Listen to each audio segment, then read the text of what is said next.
There will be talks of self-harm in this chapter and chapters to come. On to the story. Nico woke up in the infirmary cot. Will was hovering close by, going through reports. Nico tried to sit up, but got spots in his eyes. Will moved quickly to steady him. "Are you okay?" Will asked Nico, hesitating. Nico hesitated, then said, "Yeah, I'm good." Will looked at him pointedly. "Are you sure?" "Yes," Nico said, voice getting shakier by the moment. He forced himself not to black out. "You look horrible, like you're trying not to black out. Are you?" Will asked. No, I'm not," Nico said, eyelids getting heavy.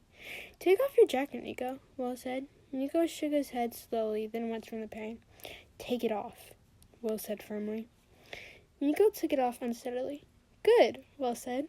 Nico had cuts on his arms, some deep, some old, some new. "Nico, what is this?" Will asked, voice rising in volume. Nico winced, then blacked out. Will sighed. Kayla walked in, looked at Nico, then at Will.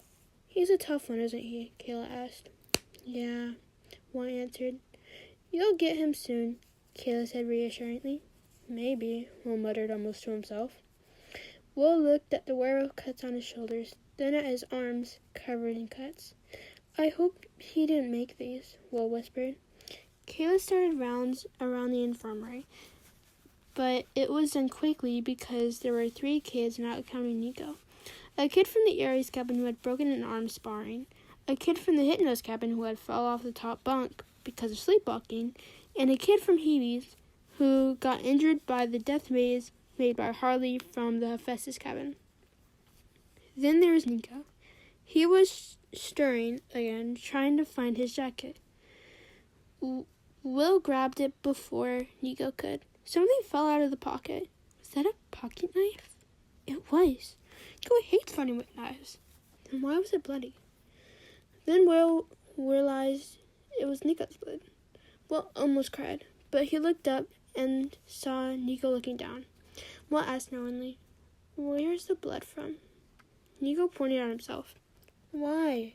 Will asked, worry creeping into his voice. I had an urge to," Nico said. "It just happened. I don't realize it until I do it." Nico waited for Will to yell at him, but he didn't. Why did the son of Apollo look at the verge of tears? Are you okay?" Nico asked. Will shook his head, not letting himself speak. Are you mad at me?" Nico asked. "No, just worried. How long?" Will couldn't finish the question. 6 months, Nico said. Will burst into tears, making Kayla run over, worried edge into her face. "Are you okay?" she asked, panic rising in her voice. "I'm okay, just sad," he said between sobs. Nico felt like he always did, being the problem. Always bringing sadness, loneliness, and death everywhere. Nico tried to get up and sneak out, but Will put a hand on his shoulder. "Stay, I'll hold you here for more than 3 days, D'Angelo." His voice was shaky but light. "Is that a threat?" Nico asked. "Yes," Will said, smiling. Nico sat on the edge of the bed, caught uncomfortable, not sure what to do. Will stopped crying soon after. Kayla let him go get cleaned up and regain his composure. "Nico, I know Will probably already asked you this, but why did you do it?" Kayla asked, not guilt but concern.